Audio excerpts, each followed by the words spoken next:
Hi, everyone.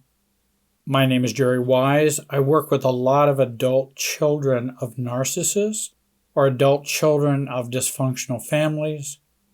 And I want to share with you 7 things you can't count on narcissistic parents to do. There are several reasons why I want to share these.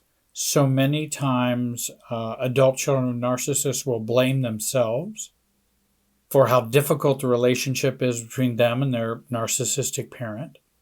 They also will wonder why they don't have more compassion for their parent, or will wonder so much why their parent doesn't have compassion for them, and they get stuck in those wonderings. And I think a part of healing and recovery is to detach from those wonderings. And that's part of what I try to provide in my online program that I've listed below. And that program does include a 12-month program in which I work with you in a group setting each month. So you might check that out. So what's the first thing that we can't count on narcissistic parents to do? To have doubts and regrets. Narcissistic parents don't have doubts and don't have regrets. They're right, and they've never done anything wrong. So what have they to doubt about, and what have they to even worry about doubting, and what have they have to regret? They don't have the kind of regrets that you and I might have, or even the doubts that you and I might have. I think doubts is a part of a healthy mind and a healthy heart. I didn't say doubting everything, and I don't doubt that the sun will probably come up tomorrow. But if you have no doubts and no regrets, I'm not sure that's a healthy mindset or psychological set. Even if I believe in faith, even if I believe in a religious belief, I still think there's a place for us to struggle with those things. The narcissistic parent doesn't struggle with those. Number 2, to do good when nobody's watching. A healthy person, a recovering person, can do good with no one watching. A narcissist cannot do that. Now, they may do it in a private way, but they're hoping someone will see it eventually and attribute that to them. So they don't just do good when they cannot be credited for it in some direct or indirect way. You and I might do that. We might do something good. Like we might stop by and help someone who's got a flat tire. I might see someone who's struggling, or maybe a woman with 2 kids and it's cold out or rainy. Hey, can I give you a ride? You can sit in the back. You can, here's my driver's license. If I can help you, this is inclement weather, let me help you with that. But I don't need to tell everybody about that. I don't need to put it on Facebook. I don't need to, now I may be telling you about it right now, but that's way after the fact. And I'm not looking for praise or appreciation. I can do good when no one's watching. And I believe a narcissist cannot. They have to be a center of attention. They have to have an audience. They don't just do good because. They do good because something. And so we find that's one of the things you can't count on them to do. Number 3, we can't count on the narcissistic parent to react in a situational, appropriate way.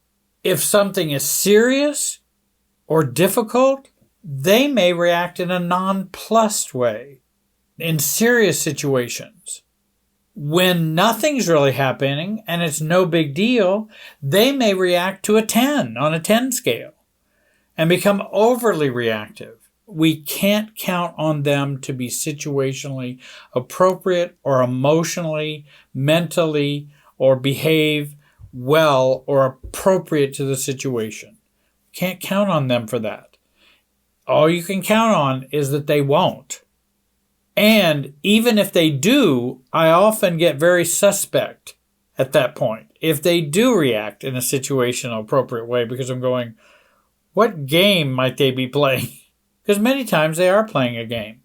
And they will be charming at times and seemingly very situationally appropriate. But they're trying to do something. It's Machiavellian in some way. Number 4, to leave room for your feelings, thoughts, or ideas, or beliefs. The narcissist is not really interested in your feelings, your thoughts, or your ideas, or your beliefs. That's not something that they are able to do or able to do well. They might patronize you a little bit. That can happen. I've seen narcissists be patronizing. But usually it's not for the connect's sake.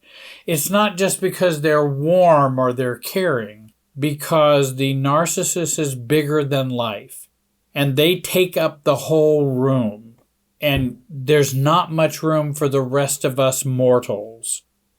Number 5, you cannot count on a narcissistic parent to comfort you when you are mistreated by others.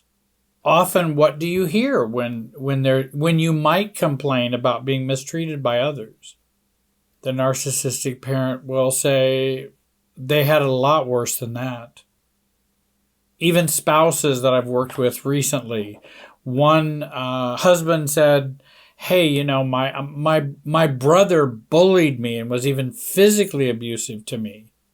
And the wife goes, yeah, but I had it a lot worse than that. My father tried to kill me, and my mother didn't want me, and she made that very clear to me.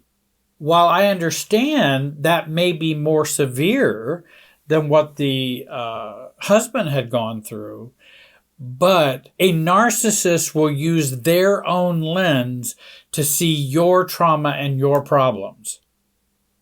A caring, mature adult person will see your problems apart from themselves and be able to be of comfort or nurturing. You go, oh, I'm sorry to hear that. That's terrible.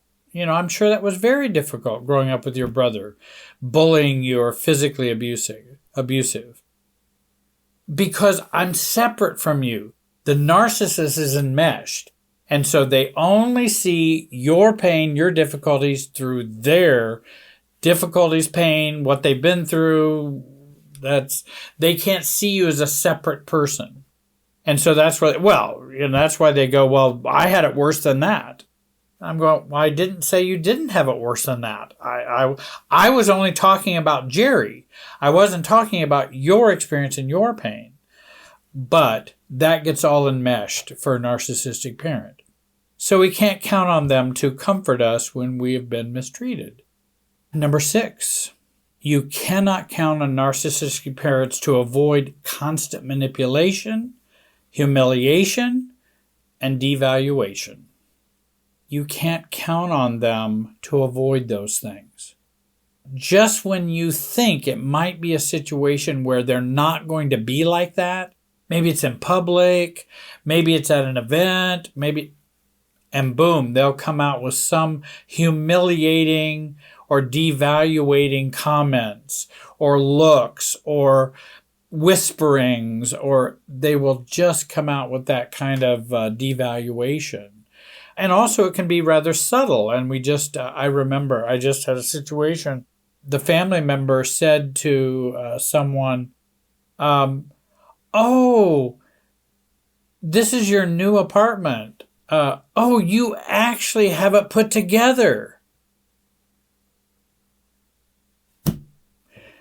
They could have said, it looks so nice, you've got it put together.